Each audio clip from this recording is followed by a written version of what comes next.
Төрөктөн кийинки сактануу каражаттарынын бири болуп эсептелинет. Спиральди кимге салабыз?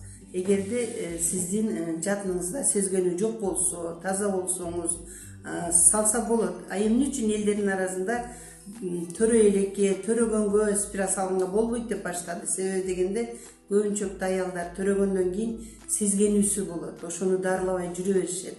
А эгерде жатында сезгенүү болсо, спираль салгандан кийин ал сезгенүүнү күчөтүп салат. Микробторду андан ары дагы түртүп киргизгенге жардам берет. Ошон үчүн эгерде сиздин ден соолугуңуз чың жакшы болсо, ага кошумча болуп жолдошуңуз абдан морально устойчивый, тияк бияка баспаган акылдуу эркек болсо, спиральдан өтөрү жок.